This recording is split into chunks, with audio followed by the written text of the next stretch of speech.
আমি আজকে চলে আসছি ছাদে। ছাদে এসে পদ্ম পানিটা একটু হাত না দিলে ভালোই লাগে না।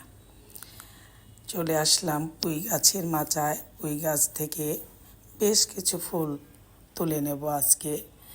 এই ফুলগুলো একটু কমলা, কিন্তু এটা দিয়ে আমি একটা রেসিপি করে আমার বন্ধুদের সাথে শেয়ার করব। পুঁই গাছের ফুল খুবই মজার। আমার যে বন্ধুরা খেয়েছেন তো সবাই জানেন, যারা খাননি একবার ট্রাই করবেন, ভালো লাগবে ইনশাল্লাহ। তারপর মাছগুলো খুব সুন্দর করে লবণ দিয়ে ধুয়ে নেব।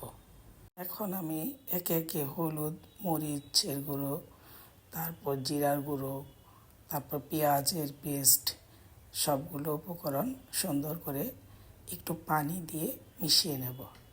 এই পানি দিয়ে মিশিয়ে নিলে খুব সুন্দর পরিষ্কার পরিচ্ছন্ন থাকে চুলার পাড়টা। গরম তেলে মশলা দিয়ে দিলে, শুকনো মশলা দিয়ে দিলে আর কি, তাহলে অনেক ঝাঁঝালো একটা ধোঁয়া বের হয়, এতে রান্নাঘর নোংরা হয়। আর পানি দিয়ে মিশিয়ে নিলে পরিমাণ মতো, তাহলে এই জিনিসটা হয় না, খুব পরিষ্কার থাকে। তো বন্ধুরা, আজকে আমি পুঁই গাছের এই ফুলের গল্প করব আর রান্না করব, সাথে থাকবেন, ভালো লাগবে। এখন গরম তেলে একে একে মাছগুলো দিয়ে ভেজে নেব। আর বন্ধুরা দেখবেন, অনেক ইউটিউব চ্যানেলে আছে পুঁই গাছের, এখন যে আমরা ছাদ বাগান বলি বা বাইরে কৃষিতে দেখা যায় অনেক কৃষিবিদরা পুঁই গাছের ফুল খুব চাষ হচ্ছে। আপনারা একটু খেয়াল করলে দেখতে পাবেন, বিভিন্ন চ্যানেলে দেখাচ্ছে পুঁই গাছের ফুল সবাই খুব পছন্দ করে খায়।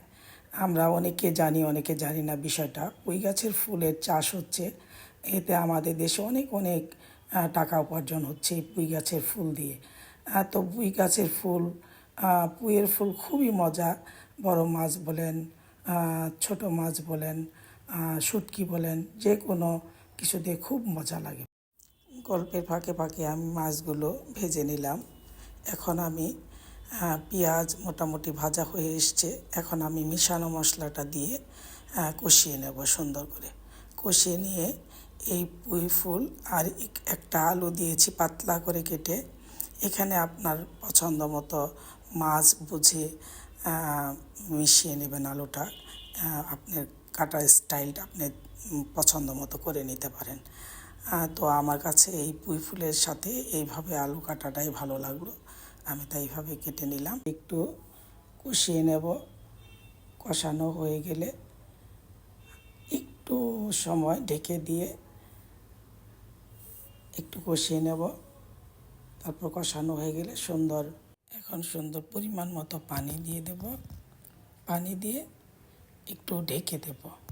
ঢেকে বলক চলে আসলে, ঝোলের বলকটা চলে আসলে তারপর মাছটা দিয়ে দেব। তাহলে সেই মাছের ঝোলটা মজা হয়।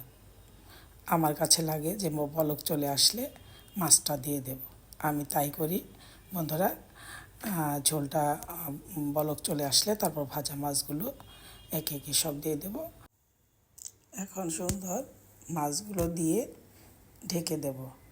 তারপর নামানোর আগ মুহূর্তে একটু, এই শীতের দিনে টসটসে একটু ধনেপাতা উপরে ছিটিয়ে দেব নামানোর আগ মুহূর্তে। দিয়ে দু একটা বলক উঠিয়ে নামিয়ে ফেলব। নামিয়ে বাস ঠান্ডা হওয়ার পর গরম গরম ভাতের সাথে এই পুঁই ফুলের আর বড় মাছের ঝোল দিয়ে ভাত, খুবই মজা। খুবই শীতের দিনের সবজি তো এমনিতেই মজা। তো বন্ধুরা, সবাই ভালো থাকবেন। আসসালামু আলাইকুম।